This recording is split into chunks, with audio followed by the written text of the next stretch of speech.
Assalamualaikum warahmatullahi wabarakatuh. Untuk sekalian yang saya hormati Pak Wadud, kita akan bicara mengenai pasar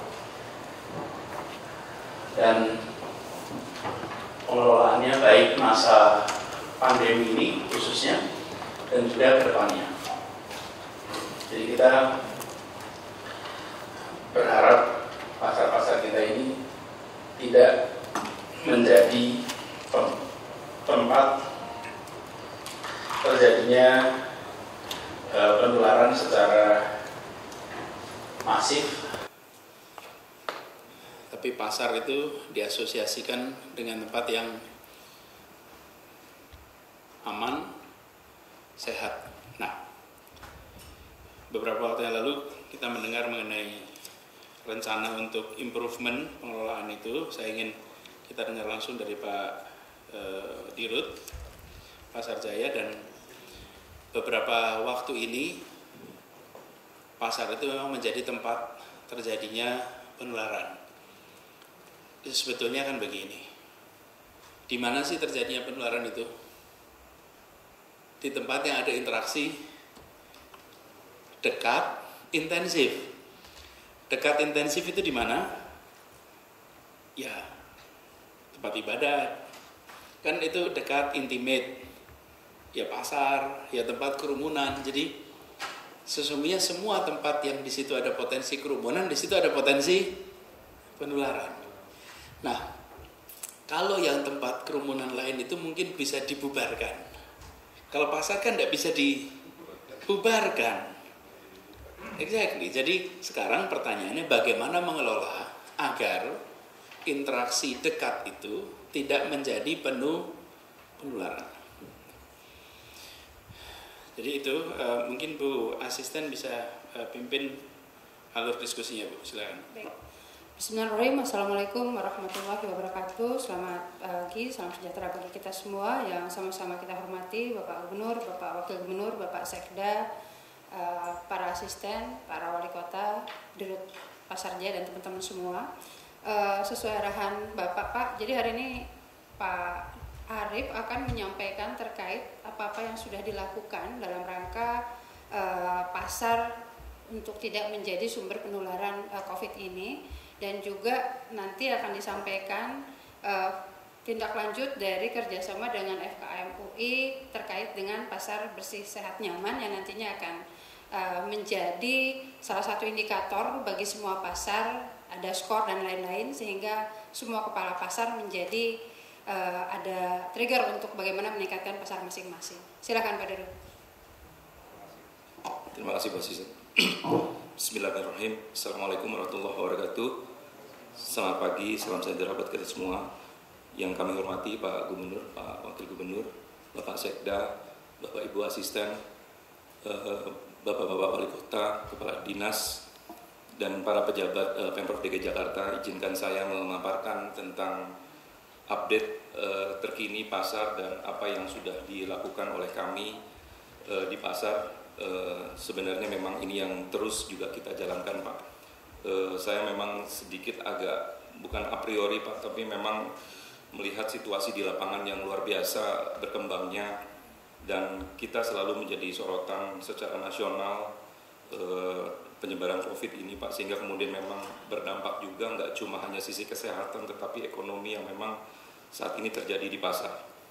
Saya coba gambarkan sepintas tentang data terakhir update swab test yang sudah dilakukan, dan ini terima kasih saya sampaikan kepada para wali kota wilayah Dinas Kesehatan yang sangat luar biasa membantu kami, Pak, melakukan swab test. Kalau dilihat dari penyebaran swab test yang sudah dilakukan sudah sampai 68 pasar atau sudah 50% lebih, Pak, dari pasar aktif yang kita punya. Memang secara pie diagram ini seolah-olah menggambarkan memang sangat berbahaya sekali. Red areanya itu sudah di 22 pasar yang diketemukan positif. Tetapi kalau di sebelahnya Bapak bisa lihat, dan mohon maaf Pak, saya belum bisa menggambarkan secara detail yang Bapak minta waktu ada data-data, mungkin nanti saya minta bisa dibantu dengan Dinas Kesehatan tentang ODP dan lain sebagainya. Tapi kalau lihat dari grafik ini, Pak, kita mulai dari tanggal 3 Mei sampai saat ini di 21 Juni melihat pergerakannya Pak, itu kita sudah melakukan 6.624 orang sampel Pak di pasar. Dan saya benar-benar menghitung Pak, pedagangnya aja Pak, karena memang ada lingkungan yang juga ikut pada saat ada swab test itu ikut melakukan juga pengecekan Pak, berinisiatif. Jadi saya pisahkan antara pedagang dan kemudian memang ada lingkungan yang ikut melakukan tes swab test ini. Jadi positif itu di 142 atau di 2%. Kami masih menunggu hasil itu di 1.515 atau 23% dan negatifnya 4.967. Mudah-mudahan gambaran ini tidak membuat kita panik Pak, untuk kemudian bisa kami tetap melakukan preventive action yang harus kita lakukan bersama. Lanjut. Saya ingin menggambarkan Pak, hal-hal yang sebenarnya nanti juga berhubungan dengan kenapa kami juga sebelumnya sudah melakukan kerjasama dengan Fakultas Kesehatan Masyarakat Universitas Indonesia. Kalau lihat di sini Pak, kami menambahkan berbagai macam aspek, termasuk data-data yang juga sudah kami lakukan. Di sini bisa di tracing tentang berapa jumlah wastafel, penambahannya sudah mencapai angka 567 wastafel, dan ini terus kita tambahkan Pak, karena memang melihat situasi lokasi pasar yang memang tidak ada standardized, yang memang di awalnya itu ketika menghadapi bencana seperti ini kita siap. Jadi memang in reality kami memahami Pak, layout kami tidak sempurna yang memang seperti layout pasar modern yang memang saat ini ada di Jakarta. Kemudian ada termogan di angka 204 termogan yang sudah kita siapkan dan terus bertambah. Jumlah pintu yang tadinya 1.329 pintu dari semua pasar, kemudian kita kurangi Pak menjadi 506, jadi ada 678 pintu yang kita juga tutup. Karena memang kita terbatas dengan situasi pada saat memang terjadinya COVID, tentang peralatan dan lain sebagainya, makanya kemudian mekanismenya supaya mudah dikontrol, kita membentuk sebuah traffic konsumen. Dan kemudian kemarin ini kita juga memperangkatkan dengan face shield, saat ini sudah tersebar 84.000 dan kita akan bikin double dan memang lagi menunggu produksi untuk kemudian kita berikan kembali kepada para pedagang. Lanjut. Dan sementara Pak, kita sebenarnya memang juga kerjasama. Kemarin ini saya inputan dari Pak Gubernur, Pak Wakil Gubernur ketika berkunjung di pasar. Dan saat ini kita sedang juga melakukan kajian tentang indoor communication yang nggak pernah tersentuh selama ini Pak di pasar. Kemarin saya secara sporadis melakukan action dengan para kepala pasar, tapi kok nggak seragam, sehingga kemudian nggak masuk message-nya mungkin di angle kami. Sehingga kemarin ini kita mencoba mencari indoor communication konsultan Pak, untuk kemudian mencoba mengkampanyekan, mensosialisasikan kepada masyarakat bahayanya COVID ketika kita tidak terlalu aware tentang jaga jarak dan kemudian masker. Jadi ini ada contoh-contoh profiling Pak, project ini sedang kita jalankan saat ini, siang ini. Ini kemarin kita sudah selesai dengan beberapa kajian, jadi ada beberapa poster-poster yang sudah mungkin akan jadi sebuah keseragaman poster Pak yang akan kami coba sebarkan di seluruh pasar. Tapi ini baru project Pak yang kita lakukan di 2 pasar, di Majestic dan Keramat Jati. Sehingga mana poster-poster nanti saya juga minta arahan dari Bapak-Bapak sekalian, kira-kira posternya yang seperti apa. Karena memang ada tulisan-tulisan sampai jangan Badung. Karena memang di pasar ini tidak segmented Pak. Jadi all profile masuk ke dalam pasar, mulai dari yang high end sampai kemudian very low profile itu masuk ke dalam market kita di sini. Jadi memang perlu ada kombinasi bahasa edukasi yang memang disamakan supaya mereka juga bisa membacanya dengan baik. Lanjut. Dan ini yang dilakukan Pak, termasuk poster besar seperti apapun supaya kemudian ini memang masuk message-nya, termasuk eye level hanging mobile yang memang nantinya harus kita pasang seperti ini Pak, yang memang tapi semuanya seragam, jadi nggak nantinya semuanya jadi kesannya nggak ada keseragaman gitu Pak. Ini yang kemudian kenapa kami mencoba men-tracing Pak, dan terpaksa mau nggak mau kami kerjasama dengan indoor konsultan communication yang memang bisa membantu kami membaca seperti apa pasar tradisional di kita. Lanjut. Ini hanya menggambarkan berbagai macam hal yang sudah dilakukan Pak tentang COVID, protap COVID yang sudah dilakukan di pasar. Lanjut. Dan ini sebenarnya flow Pak dari setiap proses jalan, dari mulai masuk, kemudian wajib masker, dan sebenarnya ini sudah dilakukan dengan melakukan pengecilan pintu-pintu, jumlah pintu yang memang menjadi akses selama ini. Tetapi sekali lagi Pak, layout pasar itu tidak semuanya standar. Contoh misalkan Majestic itu ada aisle di tengah Pak yang memang itu akses jalan setiap orang bisa masuk. Sehingga kemudian memang pintunya akhirnya seolah-olah koridor di Majestic itu yang menjadi koridor umum yang nggak dicek gitu Pak. Ketika masuk gedungnya baru dicek. Jadi memang hal-hal seperti itu banyak kami temukan di lewat di pasar-pasar yang memang saat ini existing seperti itu Pak. Dan inilah salah satunya juga kita melakukan juga berbagai macam aspek termasuk memperlakukan jam operasional. Tetapi jam operasional ini saya mungkin minta arahan Bapak lagi, ada beberapa pendapat yang mungkin jam operasionalnya bisa diperpanjang karena supaya tidak terjadi penumpukan terlalu pendek dalam jam-jam tertentu. Kalau kios ganjil genap sudah berjalan walaupun ada yang beberapa pedagang yang masih inkonsisten Pak, dan harapan dari ini memang saya akan memberikan sanksi termasuk salah satunya tentang biaya service charge atau BPP atau biaya perawatan yang memang nanti kita kenakan sesuai dengan mereka buka, sehingga itu salah satu akan menjadi keberatan mereka. Lanjut, ini hanya menggambarkan Pak jadwal penyemprotan. Sebenarnya ada jadwal penyemprotan yang dilakukan secara periodically, tetapi ini ada mungkin di lapangan ada yang masih simpang siur informasinya. Ini juga saya akan perbaiki, kami perbaiki. Tetapi ini terus dijalankan Pak dari mulai waktu pertama kali memang kita Maret itu sudah ada tentang COVID ini di Jakarta, dan waktu itu kita masih fokus di benar-benar di pangan Pak, yang memang masih terus beroperasional dan buka untuk melayani masyarakat. Berikutnya, ini cuma gambar contoh-contohnya Pak yang terus kita lakukan, dan terima kasih saya juga kerjasama dengan Damkar Pak yang memang juga cepat sekali juga melakukan respon dengan wilayah. Saya selalu senang Pak karena memang kerjasama di lapangannya itu memang luar biasa bisa kita lakukan bersama untuk mengantisipasi bahaya COVID. Last but not least di paparan berikutnya Pak, ini adalah sebenarnya kerjasama kami Pak. Jadi kami memang kemarin ini melakukan beberapa kerjasama Pak, baik di beberapa universitas. Salah satunya kita juga pernah dengan UI, dengan IPB Pak, untuk masalah IPB dengan pangan, UI waktu itu dengan demografi UMKM, dan kita lanjutkan lagi dengan FKM UI. Jadi ini sebenarnya saya nggak tahu Pak kalau ternyata COVID ini terjadi. Ini inisiatif saya juga bersama dengan Dewan Pengawas Pak. Waktu itu kita mencoba men-tracing supaya pasar ini memang menuju pasar bersih, sehat, dan nyaman. Jadi sebenarnya sudah dilakukan scoring di awal Pak. Kita mengidentifikasi jumlah pasar, waktu itu kita masih menyebutkan 49 pasar untuk di-identify berdasarkan dari pengelompokan pasar yang memang dikategorikan. Termasuk ada kategori pasar modern, tematik, dan kemudian pasar lengkap.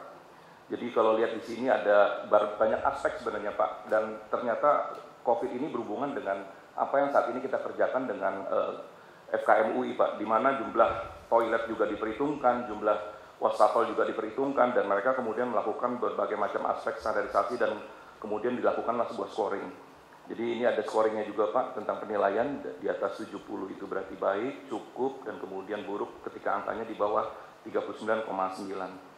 Dan ini lanjut, ini yang sudah dilakukan Pak, dan kita bisa menggambarkan di sini memang scoringnya tidak terlalu baik Pak, tidak terlalu bagus kategorinya, karena memang secara fisik pasar di lapangan memang saya masih memiliki banyak pasar yang memang harus segera dilakukan pembangunan, karena sudah memang tidak ideal Pak. Bukan pasar yang memang menggambarkan pasar di Jakarta. Memang sekali lagi gambarannya ini nanti akan berhubungan dengan berbagai macam hal Pak, termasuk perizinan, aset yang memang sedang kami kerjakan juga, dan hal-hal lain. Tetapi ada pasar-pasar yang memang scoringnya sudah cukup tinggi, termasuk Majestic sudah cukup tinggi, Blok M, Glodok itu sudah dalam kategori scoring pasar yang sudah baik. Tetapi ada pasar-pasar yang campur, yang memang pasar rakyat yang memang kami perlu lakukan perbaikan, dan ini pembangunan pasarnya tetap dilakukan walaupun saat ini situasinya COVID, tetapi pembangunan pasar tetap dilakukan karena memang ini kita harus mencapai titik standar minimal baik Pak untuk penampilan pasar di Jakarta ke depannya. Dan inilah yang sudah dilakukan. Berikutnya kita kemudian melakukan penetapan 5 pasar percontohan Pak, yang kemarin ini sudah kita lakukan gongnya di 21-22 November, kemudian kita memutuskan 5 pasar itu mana aja, Pasar Santa, Teluk Gong, Glodok, Jatinegara, dan Pasar Baru, dan kategori nilai indeksnya, konsep pasarnya juga kemudian kita juga lihat dan kita gambarkan. Ini salah satu penetapan 5 pasar, kemudian setelah itu kita melakukan roll out terhadap scoring yang memang harus kita lakukan, dan kepala pasar semuanya akan melihat kepada 5 pasar percontohan ini dan kemudian melakukan perbaikan-perbaikan, dan kemudian kita akan melakukan sebuah indeks penilaian atas hasil yang sudah dilakukan. Lanjut. Ini Pak yang beberapa kriteria penilaian. Kalau di sini bisa dibaca mulai dari kondisi bau pengganggu, berarti berhubungan dengan kemudian toilet, berhubungan dengan tempat pembuangan sampah, berhubungan dengan kemudian kondisi saluran, dan kalau bisa dilihat kategorinya ada hijau dan merah. Jadi relatively pasarnya untuk kondisi yang di C01, C02 itu masih baik Pak, hijau.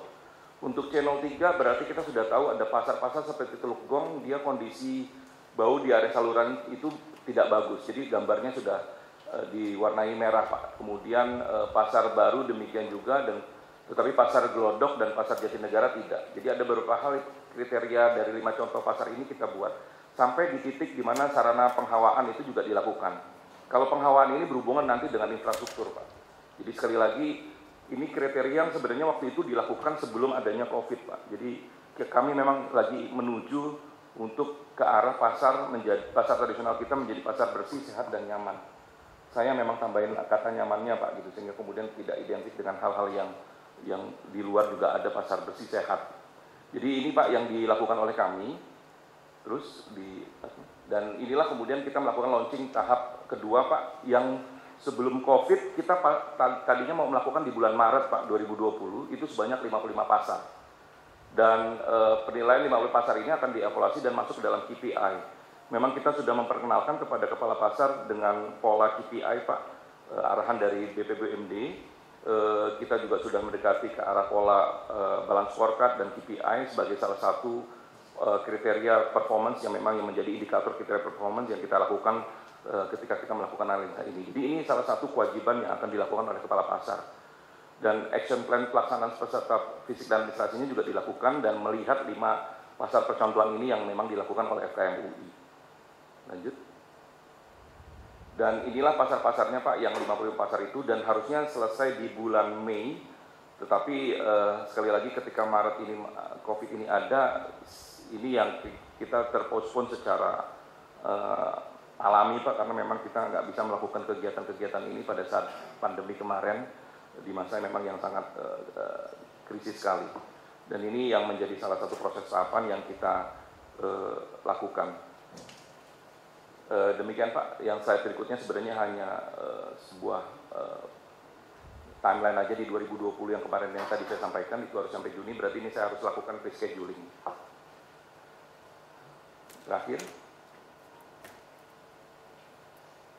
tapi ini speaker ini yang sudah dilakukan Pak, yang tadi sudah dijelaskan, saya cut off aja Pak untuk mempersingkat paparan yang saya sampaikan hari ini. Demikian Pak, terima kasih. Assalamualaikum warahmatullahi wabarakatuh. Baik, terima kasih Pak Dirut. Perlu kami laporkan Bapak bahwa saat ini kita memang ada 153 pasar dikelola Pasar Jaya. Tetapi sesungguhnya banyak juga pasar lingkungan Bapak, yang kemudian masyarakat kan nggak tahu apakah yang dikelola oleh siapa. Jadi hari ini kita hadir semua para wali kota. Mungkin saya juga minta Bu Ratu untuk segera bergabung ke sini. Biar sekalian itu Pak, jadi bicara pasar, tadi juga sempat bicara sama teman-teman Dinkes, jumlah pasar yang dicek pun ada yang dikelola Pasar Jaya dan tidak. Sehingga pada saat penanganan pasar kita bisa menyeluruh, masing-masing nanti kita akan minta tanggung jawab, misalnya Dinas PPK UKM terkait dengan pengawasan pasar dan teman-teman wali kota. Terkait dengan indikator tadi Pak, sebetulnya Kementerian Kesehatan punya juga Pak, namanya Pasar Bersih. Itu program yang sudah lama juga dilakukan. Kemudian BPOM itu ada lagi namanya Pasar Aman. Nah kemudian Badan Standarisasi Nasional punya lagi Pasar ber-SNI. Jadi memang hampir semua kementerian itu banyak concern ke pasar untuk bisa bagaimana pasar ini lebih sehat dan bersih lah. Jadi kalau saya kira kalau Pak Arif dari Pasar Jaya punya indikator dari FKM UI, tentu ini juga mudah-mudahan bisa mengakomodir secara keseluruhan.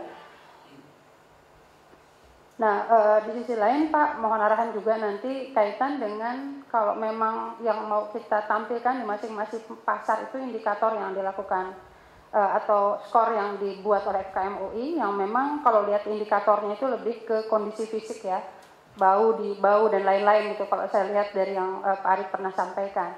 Nah, apakah kemudian juga kita perlu kaitkan dengan kondisi COVID sekarang gitu Pak, dari yang indikatornya Dinkes yang ada epidemiologi dan lain-lain itu.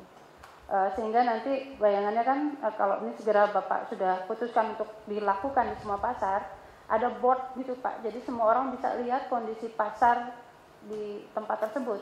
Nah itu mana nanti kita mungkin Pak Arief juga bisa mengundang lagi FKMUI-nya untuk dilihat lagi indikatornya dikaitkan dengan COVID. Jika Bapak berkenan, kalau boleh Pak, Dinas Kesehatan mungkin menyampaikan, karena saat ini juga ada tim dari Dinas Kesehatan yang khusus menangani pasar. Saya sempat diskusi kemarin Bu Widi dengan Bu Vivi yang menangani masalah pasar, mungkin juga bisa disampaikan oleh Bu Kadis dari sisi kesehatan. Silakan Bu. Terima kasih Bu Asisten, Bapak Gubernur, Bapak Wagub, Pak Sekda, Bapak Ibu sekalian, mohon izin.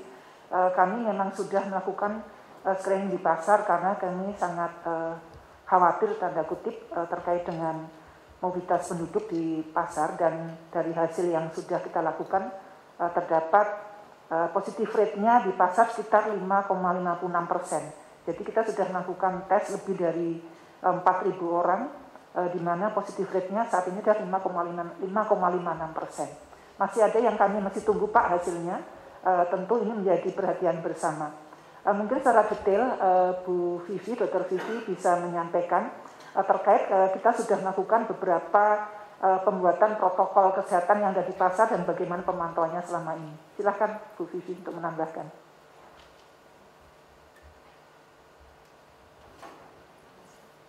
Terima kasih, izin Pak, terkait dengan active cash lending yang dilakukan di pasar. Jadi memang kita sudah ada melakukan sampai sejak akhir Mei sampai kemarin hari Jumat itu kita sudah melakukan 88 active cash lending di pasar. Jadi ada 88 pasar yang sudah kita lakukan active cash lending-nya, dan itu tetap berproses sampai saat ini. Dan memang yang seperti pada pertemuan sebelumnya di mana kita ada kendala saat itu, ada penolakan, dan alhamdulillah dengan support Bapak ini sekarang teman-teman tertolong sekali dan memang berproses Pak. Dan dari data-data yang sudah kita dapatkan itu ada sekitar, maaf sebentar saya buka datanya, untuk kasus yang active cash lending itu kita sudah ada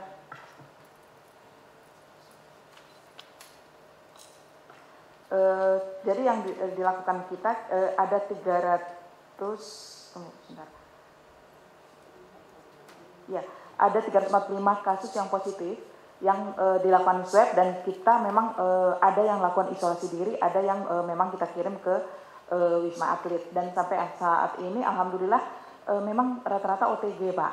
Nah ini yang juga menjadi perhatian kita, jadi bagaimana kita tetap berusaha mempertahankan untuk melaksanakan active cash lending ini. Demikian Pak.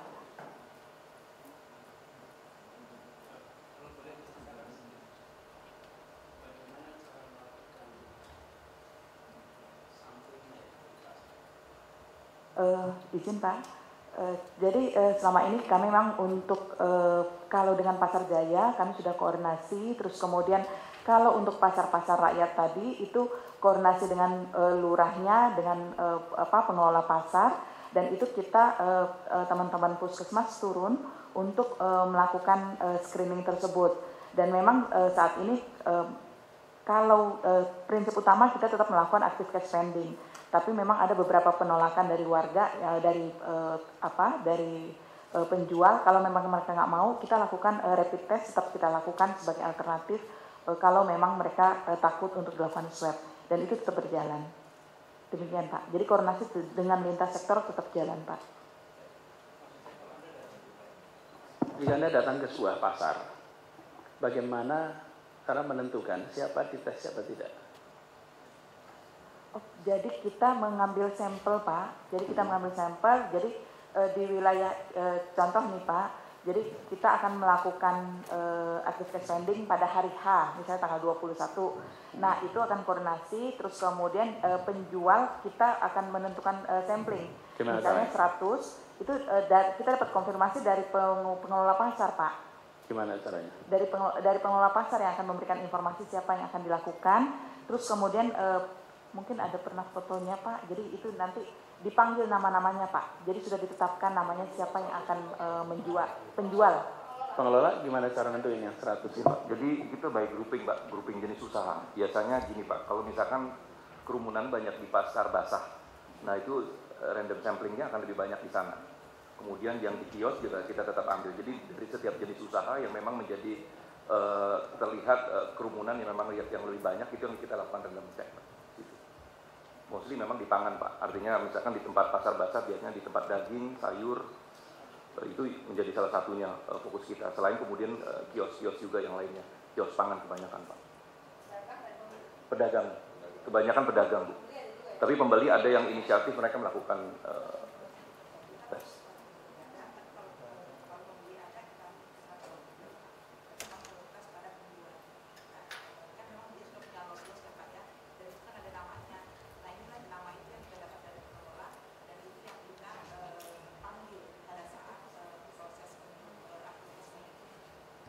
Kan tentu ada tekniknya ya. Gimana caranya tuh nentuinnya? Yang supaya begini maksud saya, ketika kita mendapatkan angka 5, sekian tadi persis, itu memang mencerminkan persis. Yuk. Izin Bapak, mungkin gini, kami mentargetkan di aktif case funding tiap puskesmas itu sekitar 100 sampai 200 sesuai dengan besaran jumlah pasar dan jumlah penduduk yang ada di suatu wilayah. Kemudian untuk menetapkan di dalam pasarnya sendiri, kenapa kok kami memprioritaskan kepada pedagang? Karena pembeli kembali ke komunitas itu dilakukan tes melalui komunitas di lurah karena setempat sesuai dengan domisili daripada si pembeli. Jadi kami memang fokus kepada pedagang. Nah, karena untuk memudahkan koordinasi, memang kami menyampaikan, tim puskesmas menyampaikan berapa jumlah yang siap hari itu. Nah, itu yang memilih memang tim dari pengelola pasar Bapak, karena tidak semuanya berani di swab. Kalau nggak berani swab kita rapid Pak. Jadi ini memang belum yang secara ilmiah randomnya itu sesuai dengan sistematis, tapi kita dari jumlah saja. Demikian Bapak. Ya. Pastikan saja bahwa mekanisme yang kita kerjakan itu terstandar di semua tempat Pak. Sehingga ketika kita mengatakan 5% itu yakin gitu. Ini Mbak, kalau kita pendekatan dari teori statistik kan dari populasi gitu ya Pak, 10% dari populasi, atau misalnya kalau yang Pak Arif sampaikan saya kira juga menarik karena stratified sampling itu Pak, jadi setiap kios itu nanti ada yang keterwakilannya. Cuman masalahnya jumlah sebetulnya populasi di sana itu yang kita mungkin belum ada gitu. Jadi kalau bicara keterwakilan memang agak sulit gitu Pak. Mungkin nanti kita akan coba lihat lagi. Terus yang kedua terkait masalah pengawasan, saya diskusi dengan Pak Arif juga Pak, kan arahan Bapak bahwa karena pasar itu memang cukup menantang gitu, sehingga kemudian apakah petugas pasar Jaya itu cukup untuk menyampaikan, katakanlah mengingatkan pemakaian masker dan lain-lain. Nah kemudian Pak Arifin juga sudah punya tim dan juga tambahan dari ASN yang sudah dikoordinasikan oleh Pak Sekda. Nah, bagaimana pengaturan ini mungkin harus dioptimalkan. Soalnya saya tanya ke Pak Arif kemarin, jangan juga nanti terjadi kerumunan tersendiri untuk para pengawas. Pada saat pengawas tidak tahu apa yang dia lakukan, itu Pak. Jadi terutama kalau mungkin teman-teman Satpol sudah ada komando khusus, tapi yang ASN lain saya nggak tahu apakah juga ada yang ditempatkan di pasar. Sehingga 153 pasar plus pasar-pasar lain di lingkungan tersebut itu juga bisa betul-betul kita lakukan pengawasan. Mungkin itu Pak yang kami laporkan. Yang mohon arahan yang pertama adalah mengenai waktu operasi pasar. Jadi ini juga yang dikeluhkan, saya juga keliling ke beberapa pasar, mereka memang menginginkan agar tidak sampai jam 2 itu ya Pak Arif ya, kalau bisa diperpanjang. Nah dari sisi kesehatan, dari sisi kerumunan tentu dengan umur panjang harusnya ada waktu orang untuk datang secara bergantian. Nah dari sisi ekonomi juga buat mereka dengan kondisi sekarang memang sangat terkendala. Teman-teman pasar itu juga mungkin udah banyak ketemu Pak Gub dan Pak Wagub juga. Kondisi sekarang juga memang sepi Pak, beberapa pasar.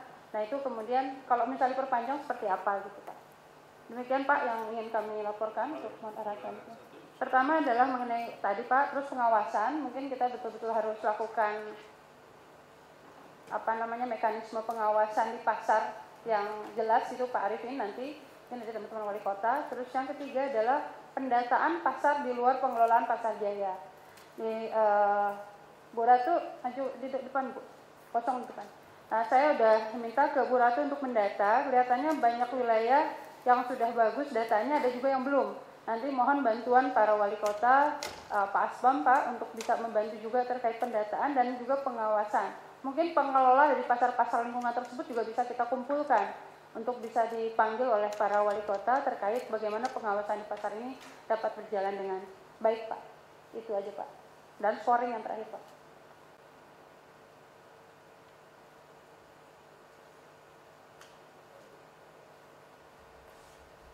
Terima kasih Pak Gubernur, Pak Sekda, Bapak Ibu semua, Pak Arif. Saya langsung saja yang pertama, saya udah keliling terus Pak sampai 1 minggu sekali ya, sejauh ini cukup baik, ada usaha, memang dari pengelola, asosiasi dan lain-lain, pedagang sudah menyadari, namun demikian memang karena pasar ini pusat dan kelompok masyarakatnya juga yang mohon maaf beda dengan mall, maka potensi penyebaran lebih tinggi daripada mall. Sementara juga pembiayaan sangat terbatas, jadi memang perlu ada dukungan dari kita semua untuk memastikan pasar aman dari penyebaran virus. Satu, memang perlu ditambah dan diatur seperti saran Pak Gubernur, Pak Arif, terkait pintu masuk dan pintu keluar. Harus diatur jumlahnya, tidak semua dibuka, tapi juga jangan terlalu sedikit sehingga nanti terjadi pertemuan begitu papasan kalau terlalu sedikit. Jadi diatur demikian pintu masuk dan pintu keluarnya. Kedua, facial Pak sudah dibagi satu pedagang satu oleh Pak Arif. Mungkin Pak Arif ke depan bisa diwajibkan semua paket. Saya nggak tahu harganya berapa sih? 10.000, 12.000 kan murah. Jadi diwajibkan aja, yang nggak pakai nggak boleh jualan gitu. Supaya ada kebiasaan gitu, boleh sesuatu yang wajib. Jadi jangan cuma satu. Mewakili di kios sekarang ada 3 orang yang pakai satu gitu. Nah, jadi bisa diwajibkan, beli sendiri masing-masing. Pak Arif tinggal suruh aja toko satu jualan. Jadi kalau ini hilang, rusak, tinggal beli di situ. Kedua, wastafel ada Pak, tapi perlu ada penambahan dan dipastikan airnya. Ini juga bisa swadaya Pak Arif sama semua pedagang. Saya kira pedagang bisa patungan sedikit-sedikit, jadi nggak selalu jadi beban kita. Keempat, ini traffic law. Traffic law sudah ada Pak, tapi memang perlu ditingkatkan. Pak Gubernur sudah mengingatkan Pak Arif yang di atas itu loh. Kalau bisa yang di atas itu agak diturunin supaya kalau jalan itu kayak kena kepala gitu Pak. Jadi lebih dekat gitu, jangan terlalu jauh gitu. Kesadaran supaya orang tahu bahwa ini suasana COVID ini perlu terus ditingkatkan gitu. Jadi tanda di bawah, di atas, di mana-mana perlu ditambah. Kemudian Pak yang kelima, itu petugas Pak memang yang kurang. Perlu dibanyak, kita udah minta Pak Sekda, nanti bantu ya Pak Sekda ya. Dari 2.000 sudah 5.000, saya udah pernah minta ke Pak Arif berapa sih sesungguhnya kebutuhan yang ideal. Dari yang siap ada, butuh tambahan berapa, supaya nanti diatur jumlahnya, kelilingnya bagaimana, dan tindakan tegas apa yang bisa dikerjakan di situ supaya ada efek jera dan memang menjadi perhatian. Berikutnya tadi sampaikan Bu Sri, betul perlu pengawasan yang rutin berkala. Lain-lain ini perlu ada reward and punishment. Pak Gubernur karena menyampaikan perlu ada tanda lagi, ini pasarnya hijau, kuning, orange, merah, kira-kira gitu Pak Arif. Nanti diatur lah. Perlu ada tanda bahwa pasar ini dan suasana seperti apa. Tapi juga harus diatur, jangan sampai nanti akhirnya pedagang jadi karena lihat merah nggak ada yang mau datang itu Pak Arif. Juga diatur gimana penilaian ini tidak berdampak pada orang jadi nggak datang gitu. Nah perlu nih menjadi perhatian. Lain-lain tadi Bu Sri sudah sampaikan Pak terkait ganjil genap. Selama saya ke sana banyak Pak pedagang minta dibuka ganjil genap. Saya menyampaikan normatif aja Pak Gubernur, saya sampaikan pembatasan ini dimaksud untuk melindungi warga supaya tidak terkena virus corona. Kalau mau dibuka ganjil genap, saya bilang segera kerjasama yang baik, pastikan pasar ini aman. Dia tanya kapan, saya bilang ya kapan tergantung kerjasama yang baik. Jadi kalau pedagang semua patuh, taat, protokol kebaik, mungkin bisa cepat. Ada 3 pilihan Pak terkait ganjil genap, Pak nanti silakan. Pertama kita teruskan di bulan Juli ini tetap ganjil genap. Pilihan yang kedua dibuka semuanya Pak, karena dalam rangka ekonomi, kemudian juga supaya tidak menumpuk di 1-2 Pak. Jadi kalau ada 10 pedagang, kalau pengunjungnya 40, 10 masuk di 10. Kalau 20 pedagang terurai Pak. Itu kelebihan kalau dibuka semua. Tapi juga potensi penyebaran harus diperhatikan. Jadi pertama tadi tetap seperti sekarang, yang kedua dibuka, atau pilihan ketiga Pak Gubernur atau Pak Arief bisa saja dibuka yang memang yang tidak berdampak begini Pak. Yang mengeluh ini pedagang ikan, daging, buah-buahan Pak, yang busuk Pak gitu. Jadi kalau hari ini buka, besok nggak buka, baru jual lagi lusa, itu barang dagangannya gitu Pak Arief, apa istilahnya, busuk lah gitu. Karena mereka daily estimation Pak. Iya gitu Jadi Pak. mesen daging ke RPH setiap hari. Jadi kalau misalkan hari berikutnya dia tak buka, dia nggak bisa. Jadi memang itu salah satunya sebenarnya. Tapi memang bahasanya adalah gini Pak, bahasanya ketika memang dia lagi stok tidak jualan, dia bilang dia makannya pakai apa. Jawabannya lebih banyak ke aspek ekonomi sebenarnya. Iya. Karena memang mereka keuntungannya juga tinggi. Sama ini Pak Gubernur apa Pak Arief kemarin mereka bilang tuh, Pak kalau nggak laku kan saya masih bisa besok jualan Pak. Kalau besok tutup, pas lusanya udah busuk lah gitu apa gitu. Sekalipun saya bilang ya harus di-manage itu beli hari ini yang laku hari ini. Nah itu juga poin Pak. Jadi pilihan yang ketiga bisa saja Pak Arief kalau dibuka untuk khusus yang barang-barang yang busuk-busuk itulah diberi kesempatan gitu Pak. Jadi ada beberapa pilihan, nanti silakan Pak Gubernur. Terakhir Pak, soal jam betul tadi yang sampaikan Bu Sri, mungkin bisa diperpanjang Pak dari jam 4 mungkin atau sampai jam 6 atau jam berapa Pak Arief nanti dilihat. Sekarang kan masih sampai jam 2 gitu, supaya ada penyebaran dan ada peningkatan ekonomi. Mungkin sementara itu Pak Gubernur, terima kasih. Tambahan sedikit Pak Gubernur, sebenarnya tadi yang pangan waktu masa krisis COVID, pangan kita tetap buka.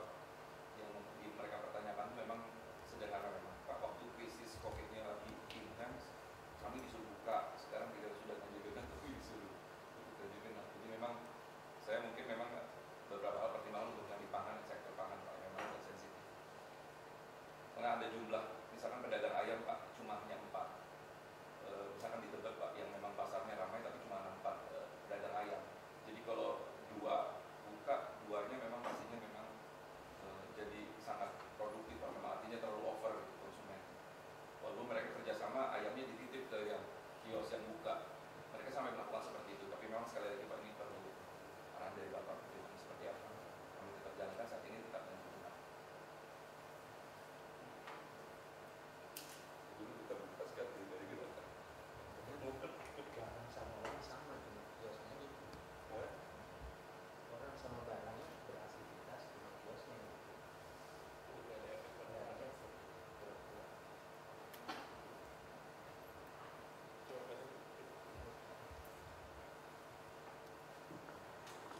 Masih Pak Gubernur, Pak Wagub, teman-teman semua. Masukan dari saya, kita harus menjaga suasana pasar ini suasana COVID Pak. Jadi jangan sampai orang lupa. Kadang-kadang kita lupa gitu karena sudah belanja sana, belanja sini, akhirnya lupa segala macam. Nah, jadi suasananya harus terus dijaga. Misalnya tempat cuci tangan tidak hanya tempat masuk saja Pak. Jadi jarak berapa ada tempat cuci tangan itu. Jadi disiapkan yang banyak dan sabunnya tentunya. Kemudian istilah percontohan, pasar percontohan. Kalau percontohan ini misalnya sekolah percontohan, RW percontohan. Tahun ini ada 10. Tahun besok bisa 20, bisa 30 gitu. Nah, untuk suasana COVID ini Pak, saya rasa nggak tepat kalau kita pakai percontohan. Karena sekarang memang lagi wabah gitu. Jadi semuanya aja sesuai standar gitu. Jadi nggak perlu istilah percontohan. Jadi semua kasih indikator, kasih kriteria apa yang harus dikerjakan itu Pak. Kemudian untuk menjaga suasana ini mungkin damkar kita pada saat pasar lengang lakukan penyemprotan Pak. Jadi untuk menjaga suasana terus itu, lakukan penyemprotan. Dan mungkin PPSU kita kelurahan yang terdekat mungkin pekerjaan agak kurang Pak, sampah agak berkurang, bisa masuk pasar itu untuk menjaga suasana. Dan petugas kita Pak izin yang 12 yang 5.000 ini nanti tugasnya langsung SK-nya ini langsung di pasar-pasar itu. Nanti mungkin Pak Arif kita minta daftar pasarnya. Jadi sehari itu biar aja masuk di situ. 5 orang keliling terus mengingatkan dengan ban lengannya ini Pak, gitu. Supaya perhatian kita betul-betul ini. Gitu. Dan sekali-sekali kemarin saya minta Bu Preni untuk yang dari provinsi turun gitu. Ya, kita turun, acak aja. Tapi teman-teman dari wali kota tugaskan teman-teman ya untuk lakukan monitoring ini. Mengenai jam operasi pasar, kalau saya Pak setuju ditambah, terutama pasar bahan pokok nih Pak Arif, sayuran, buah dan sebagainya. Mereka kan ada jam masuk stok ya. Itu biasanya pagi-pagi udah subuh-subuh. Jadi memang masuk barang itu subuh, pagi mereka berberes jualannya pada waktu pagi dan ini. Jadi memang harus dibuka lebih banyak gitu. Tadi terkait soal ganjil genap, kan Pak Arif sendiri yang menjawab, barangnya dititip sama tetangganya yang buka gitu. Besok dia titip ke dia gitu. Artinya barang yang dijual sama volumenya, orangnya juga mungkin datang juga ngintip dari belakang gitu. Nah, artinya daripada berpura-pura ya dibuka aja gitu. Yang penting protokolnya aja gitu. Protokolnya. Masih Pak. Pak Gubernur, Pak Wagub, masih.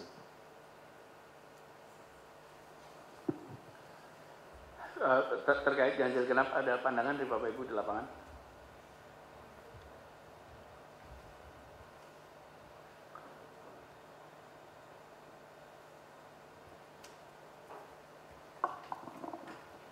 Oke.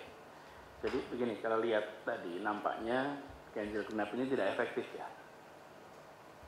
Ini jadi bisa disimpulkan untuk yang pangan ya, untuk yang non pangan sih masih terlihat bisa mengurangi jumlah manusia dalam satu gedung. Tapi yang pangannya kegiatan Nggak efektif. Oke. Jadi lebih kepada mungkin pengendalian protokolnya ya daripada penutupan dan pembukaannya.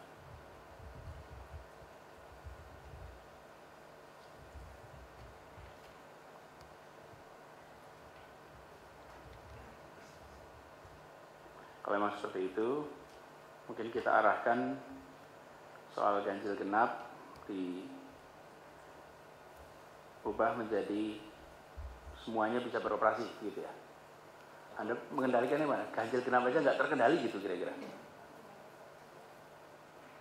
Atau ini sebagai tahap pelonggaran, jadi pangan dulu baru nanti berikutnya ya semua pangan. Ya. Pangan ini kan urusan dengan pangan. Pangan saja. Kalau yang di luar pangan memang tetap ganjil genap. Argumennya lebih ke kepenuhan kebutuhan pokok, Pak. Jadi kalau misalkan khawatirnya saat ini kan masyarakat masih melihat pasar itu sebagai tempat yang relatif kurang aman dibanding yang lainnya. Jadi pada saat kemudian kita sudah melonggarkan itu akan jadi pertanyaan. Tapi pada saat bicara pangan, mungkin kita bicaranya bahwa pada saat PSBB pun dia adalah sektor yang dikecualikan dan juga memang dalam rangka pemenuhan kebutuhan pokok masyarakat. Gitu. Kalau yang di luar pangan, sementara mungkin biar ganjil genap dulu ya Pak Arif ya, sambil kita melihat itu khawatir juga akhirnya nanti penumpukan, jadi kapasitas 50% jadi tidak dapat. Gitu. Non pangan tetap, yang pangan diusulkan itu. Lalu jam operasi ini untuk non pangan dan pangan. Memang kalau jam operasinya pendek, orang jadi lebih terkumpul gitu ya, atau sama saja, malah jadi nambah orangnya. Sebenarnya banyak keluhannya itu di Tanah Abang. Jadi di Tanah Abang itu mereka itu baru beraktivitas mulai jam 10. Dan makanya Iya, jam operasinya tidak mencerminkan fakta di lapangan gitu kan. Iya. Kalau pasar-pasar rakyat, pasar tradisional yang memang hitungan sebenarnya Pagi udah oke. Pagi oke, jam 1 udah tutup. Iya, kalau grosir memang orangnya baru ada datang. Iya, Belum dari luar kota. Itu yang mereka kemarin masukkan ini terus nih Pak. Kadis Kesehatan ada pendapat? Izin Bapak, dari data kita kan tadi pertama 5,5% untuk yang positif rate. Total pasar yang sudah diperiksa update terbaru 126, 58 positif. Artinya itu sekitar 46% dari jumlah pasar terinfeksi. Saya setuju kalau jam bukanya dipanjangkan dengan harapan bisa lebih mengatur ke arah pembeli Bapak. Jadi izinkan kalau memang ganjil genap untuk kios tidak bisa diatur, mungkin bagaimana menertibkan pembeli dengan jumlah yang dibatasi. Belajar dari kasus pada saat kunjungan Bapak di Kramat Jati, ada ibu pedagang yang ternyata pandai membaca peluang, dan itu saya pikir bisa diajarkan dengan penjualan sebagian dengan digital. Itu untuk mengurangi overload di suatu pasar. Jadi mungkin sudah saatnya kita mengajarkan para pedagang untuk memanfaatkan peluang melalui online gitu Bapak. Izin, terima kasih. Ya, nggak apa-apa. Yang online sih jalan terus. Tapi ini, ganjil genap untuk pangan ditiadakan, lalu jam operasi diubah sesuai dengan kondisi di lapangan.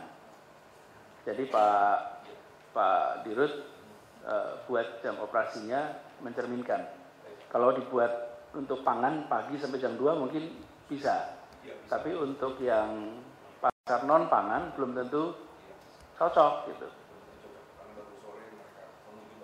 Ya, dan biasanya daging juga siang udah nggak ada yang lagi, udah nggak ada yang jualan daging. Daging berapa? 10-11 kan? Iya. Iya, ya. Maka itu intinya begini, yang penting Pak Dirut, bahwa Bapak buatkan aturannya jelas sehingga pelaksanaannya, penegakan aturannya mudah. Nah, mempertimbangkan pengendalian pembeli dan penjual. Lalu soal jumlah orang yang masuk, mungkin malah dikendalikan di pintu aja. Coba tunjukkan yang pintu tadi. Pak, pintu ini harus ada ekstra petugas Pak, sampaikan Pak Wagub tadi. Jadi mau tidak mau harus ada counting Pak. Mau tidak mau harus ada penghitungan Pak. Berapa orang yang sudah masuk. Dan lalu dikatakan ini kalau, nah ini dia. Jadi kalau sudah yang masuk itu X, ya tunggu dulu sampai pasarnya berkurang orangnya, baru masuk lagi. Karena kalau tidak ada pengendalian di pintu, akan sulit sekali Pak. Teknologi artikel CCTV-nya belum semua pasar. Manual aja sudah kalau belum itu Pak. Iya. Jangan begini kira-kira Pak. Nggak usah checker tuh akurasinya per orang. Kira-kira begini. Satu pintu, contoh aja misalnya satu akses itu kapasitasnya 500. Terus ada pintunya 5. Asumsikan masing-masing 100. Begitu sudah 75 kabarin tuh tempat yang lain. Jadi ngukur untuk kira-kira berapa nih jumlahnya. Jadi tidak, kalau belum bisa pakai teknologi, pakai manual aja. Tapi yang jelas ada pengendalian jumlah. Ya. Lalu kalau ada orang belum bisa masuk, jangan begini, tunggu dulu. Wah itu kalau tunggu dulu tuh pusing Pak. Bilang begini, 30 menit lagi kembali. Itu clear. Jadi 30 menit lagi kembali. Tapi kalau tunggu itu nggak jelas Pak. Begitu kasih 30 menit. Nanti soal 30 menit ada yang keluar lagi. Jadi lebih leluasa Pak mengendalikannya. 30 menit orang keluar, habis itu lalu 30 menit orang masuk lagi. Jadi tidak eceran gitu masuknya itu. Masuknya langsung 30 menit masuk. Nah, habis itu kita tunggu dulu karena orang belum keluar. Nanti 30 menit lagi bisa masuk lagi. Jadi tidak menimbulkan ketidakpastian juga. Jadi kendali di pintu keluar masuk ya Pak ya. Nah, ini ASN kita membantu di sini nggak Pak?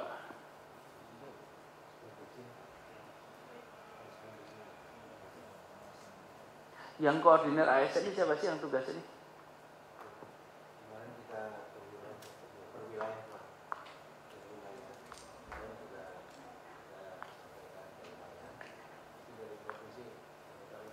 Kalau SKPD-nya tahu tidak apa yang dikerjakan oleh stafnya? Ada laporan nggak itu? Mohon izin Pak Wagub. terkait dengan penugasan dari masing-masing SKPD Pak, yang dari 21 SKPD, kita meminta kepada SKPD menyantumkan petugasnya, nama petugasnya, kemudian sasaran lokasi objek yang dilakukan pengawasan Pak.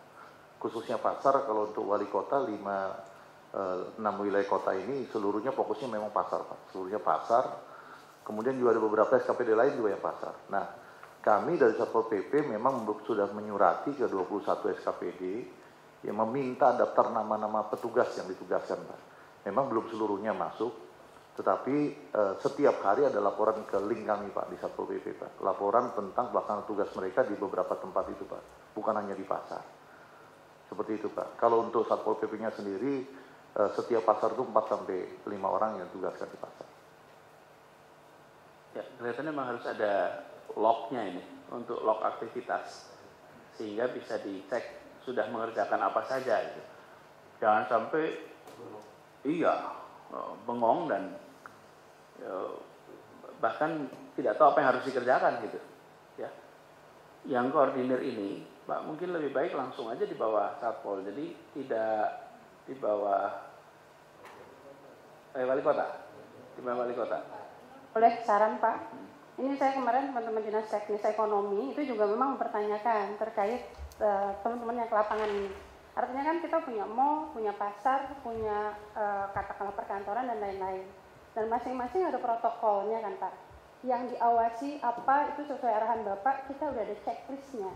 Jadi kalau boleh gitu Pak, oke pasti teman-teman wilayah harus bantuin gitu ya.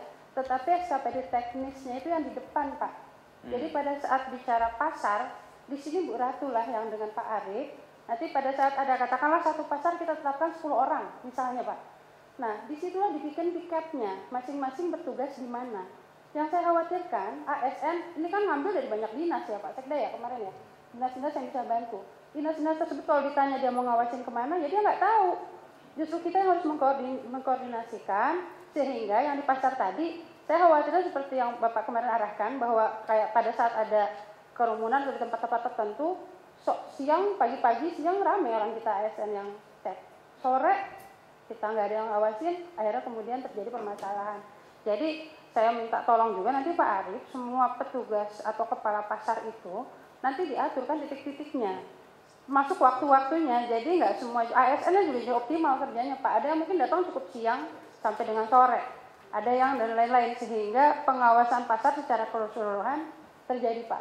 Ini kan Jadi saya barusan bilang Pak Seda, kita fokuskan dulu nih pada pengamanan pasar nih. Jadi SDA-nya, sumber daya ASN ini seperti PKO kan, tapi ya namanya juga kalau ngawasi ya sesuai dengan kriteria yang mau diawasi gitu. Lalu gunakan kriteria itu. Nanti kalau mengawasinya perkantoran tentu akan berbeda, mengawasi taman juga beda. Jadi Pak mungkin di pekan ini fokuskan di pasar supaya ada pengaturan. Nanti Pak Arif siapkan tim tandem Pak Arif, tim tandem supaya nanti sesudah tim ini kan nggak mungkin terus-menerus pengawasan dari ASN, nanti tim tandem itu bisa menggantikan ke estafet gitu Pak. Bisa dimungkinkan nggak Pak PKO yang benar-benar PKO artinya memang dia nggak berputar lagi ke pasar lain gitu Pak, sehingga kemudian nanti iya. Sudah di pasar itu aja gitu kan? Ya. Jadi ngantor di pasar itu gitu. jadi seolah-olah kantor. Ya. Ya ini diatur ya Pak Seda. Diatur habis ini. Oke. Kemudian jadi ganjil genap sudah. Nah mengenai pasar non DKI, Bu Ratu dan para wali kota, bupati bantu ya identifikasi pasar-pasar non pasar jaya ya, non pasar jaya untuk di situ ada treatment juga. Lalu untuk pengawasan tadi sudah kita bicarakan. Nah, ini mengenai scoring Bapak Ibu sekalian. Kita buatnya Pak Dirut, dibuatkan ini sebagai sebuah penilaian yang sifatnya bulanan. Oh menilainya itu cukup satu kali, ini kok cukup satu hari itu jadi kok gitu. Jadi masukkan aplikasi, kemudian buatkan aplikasi penilaiannya. Tinggal kirim orang pakai alat ukur itu udah seperti survei saja. Jadi dashboardnya langsung Pak update. Langsung ya. Jadi nah dan angkanya Pak, ini angka begini nih, wah enak betul. Betul Pak, ini nilainya 50 sama nilainya 65 nggak ada bedanya Pak. Oke, nilainya 42 sama nilai 68 nggak ada bedanya. Karena memang di buku ini Pak, kalau lihat saya lihat gambar kriterianya terlalu lebar. Nanti saya coba nanti. Bukan. Ya, indikatornya ada, tapi gradingnya kira-kira begini, baik sekali di atas 85, baik 70 sampai 85, oke? Sedang, jadi itu ada range-nya tuh, oke? Lalu dipisah Pak, tidak boleh se-Jakarta, dibagi per kota. Kenapa dibagi per kota Pak? Se-Jakarta ada berapa pasar? 153.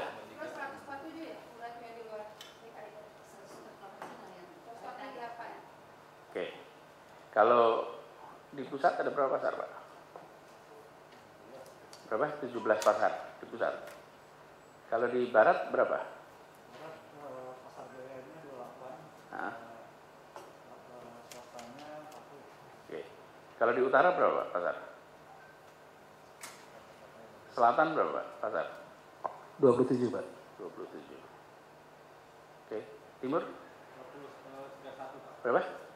31. 31. Kelihatan nggak di sini?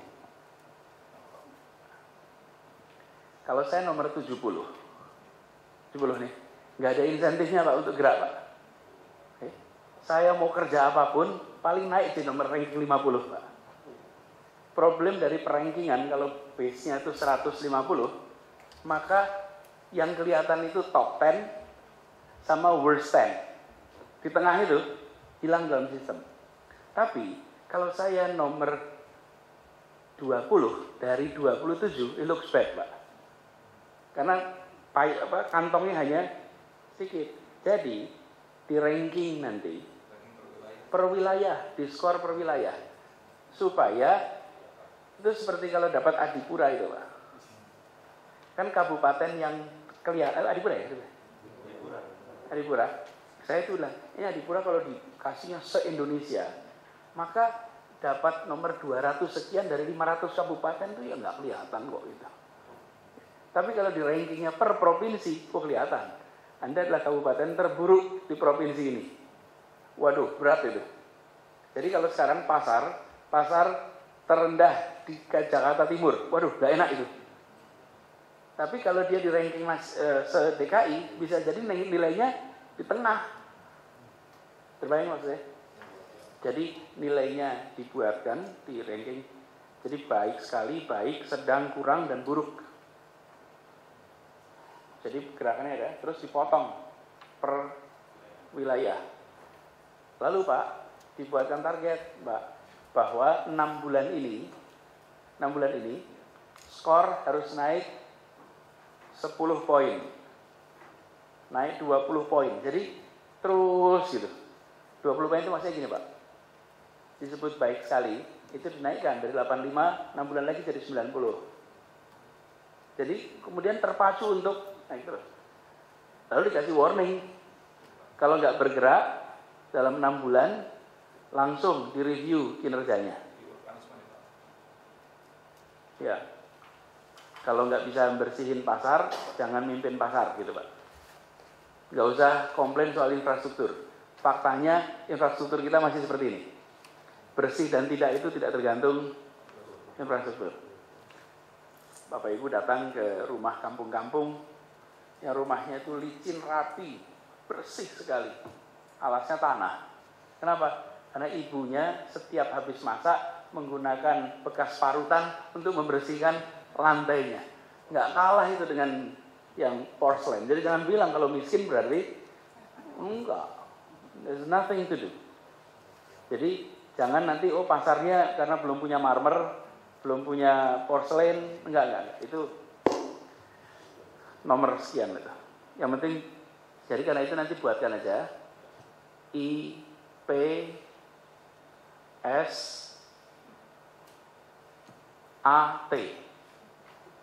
Indeks Pasar Bersih, Sehat, Tertib. Indeks Pasar Bersih, Sehat, Tertib, IPBST.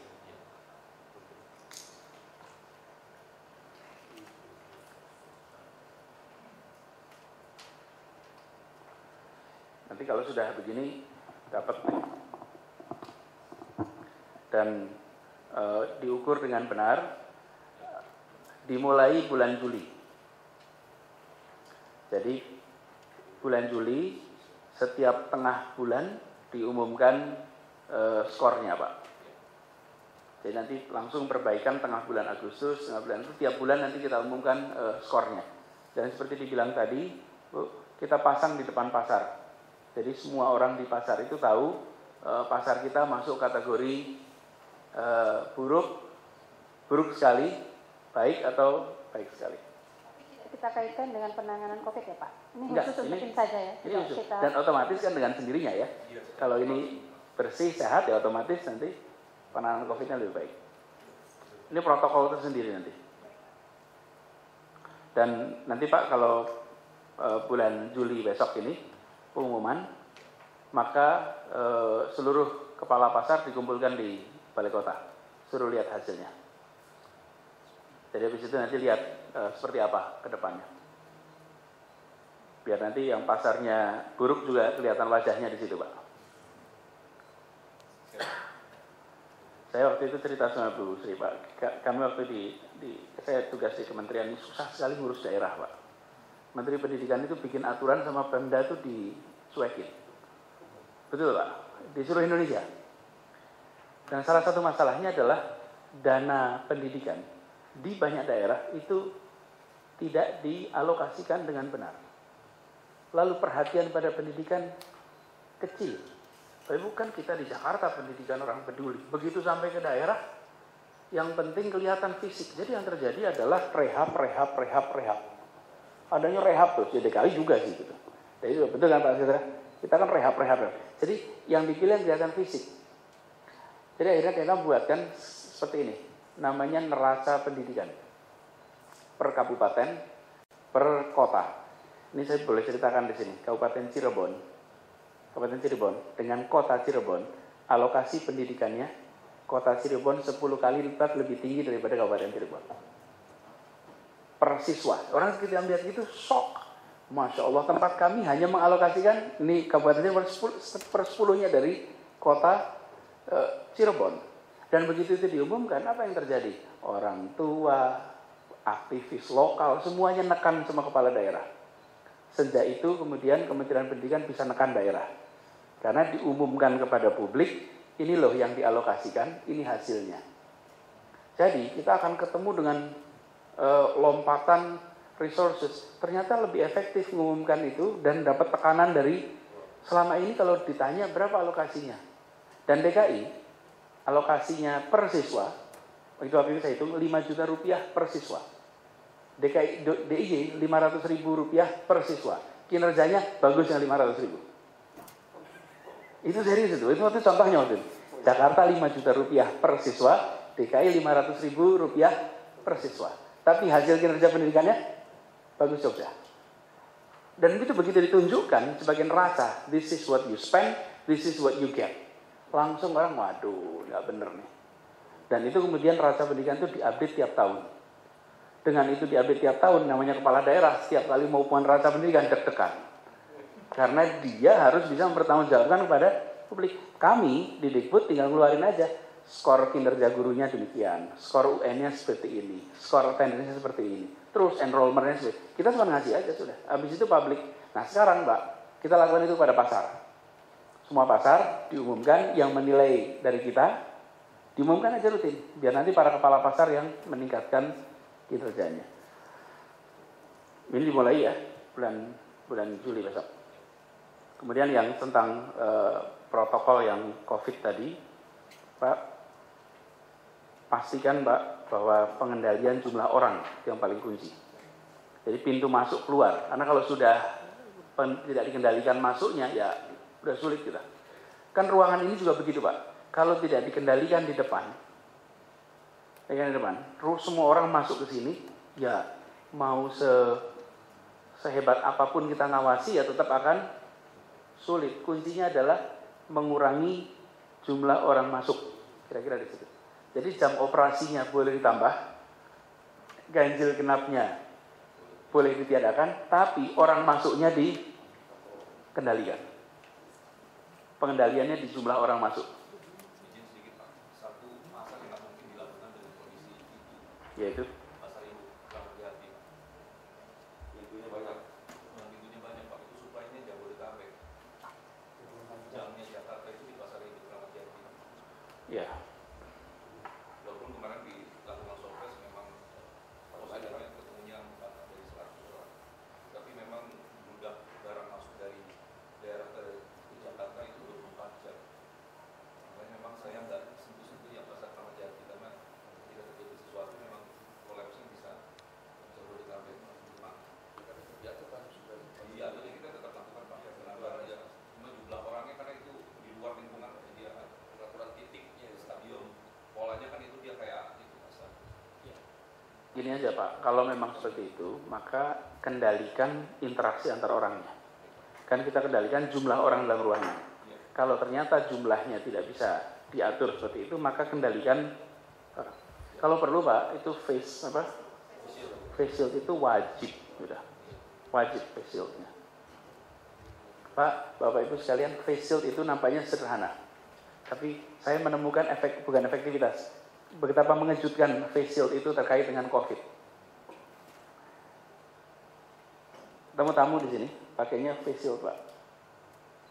Beliau setelah ngobrol dengan saya kira-kira 10 menit, maaf, saya lihat di dalam face shieldnya itu basah sekali Pak. Serius, basah sekali. Padahal saya sama sekali tidak pernah mengira dengan face shield itu sampai sebasah itu. Jadi ternyata ketika kita ngomong begini, pakein face shield coba. Ngomong 15 menit aja, terus dilihat face shieldnya. Itu penuh dengan titik-titik. Serius penuh titik. Saya ketika itu, Masya Allah, kita selama ini nggak pernah sadar betapa sesungguhnya banyak sekali droplet. Ya, karena nggak kelihatan aja. Cuman begitu pakai face shield langsung kelihatan. Jadi Pak petugas itu pakai face shield, terus kasih perintah, lihat face shieldnya setelah dipakai setengah jam. Mohon maaf, suruh cium aja Pak. Langsung sadar, oh iya ya, ini nggak enak. Iya, nah itu kadang-kadang kita nggak sadar. Jadi pastikan ada itu, sehingga kalau memang interaksi nggak mungkin kan dikendalikan jumlahnya, maka interaksi antar orangnya dibuat. Ada catatan lain, Pak Zina? Pak Arsum? Para wali kota? Oke. Cukup? Oke, kalau cukup saya rasa sudah jelas ya. Jadi Pak soal BKO, Pak Sekda follow up langsung ya. BKO follow up, kemudian pastikan mengikuti protap pengawasan yang dibuat oleh pengendali sektornya, jumlahnya supaya ditetapkan dan piketnya supaya ditegaskan waktunya. Lalu Pak Dirut, ganjil genap off, pasar diatur jamnya, pengendaliannya pada jumlahnya. Bapak putuskan setiap pasar jumlahnya berapa, clear itu Pak di situ. Sama seperti kalau mall itu jumlahnya berapa, itu sudah dikendalikan di situ. Kalau belum ada teknologi pakainya manual. Terus Juli scoring IP BST itu dimulai. Nanti panggil semua kepala pasar sama-sama melihat hasilnya. Penilaiannya mungkin bisa kerjasama Pak dengan FKM atau juga menurut saya ditambah juga. Ditambah dengan independen yang ketiga. Yang ini Pak Wakil Selatan, teman-teman yang aktif lingkungan hidup Pak, Bapak kan dulu di sana, coba teman-teman yang aktif lingkungan hidup dicari, barangkali ada yang bisa ikut untuk bantu sebagai mitra. Karena dulu ketika beliau menyiapkan soal pergub plastik, kemudian daur ulang dan lain-lain itu kan banyak mitra Pak. Nah mitra itu diajak untuk, jadi nanti dengan Pak Is atur ya.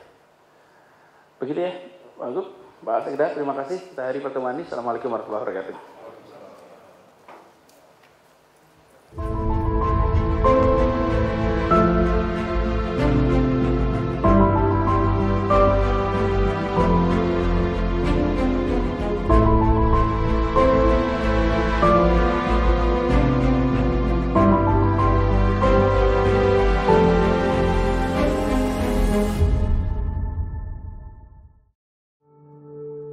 Untuk mereka yang telah berjuang dan berkorban demi kesehatan kita semua, terima kasih.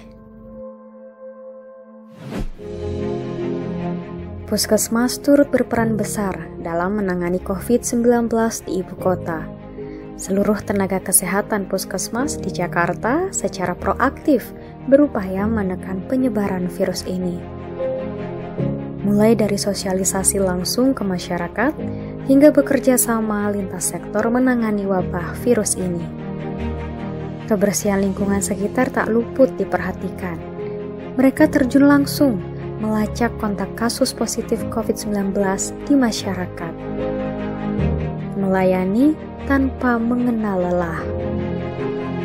Satu persatu pemeriksaan mereka lakukan, menyampingkan kemungkinan besar tertular. Penghargaan tertinggi untuk mereka sebagai pertahanan terakhir. Apresiasi terbaik bagi Anda yang tetap di rumah aja sebagai garda terdepan. Bersama bantu para tenaga kesehatan agar semua perjuangan dan pengorbanan kita semua tidak sia-sia.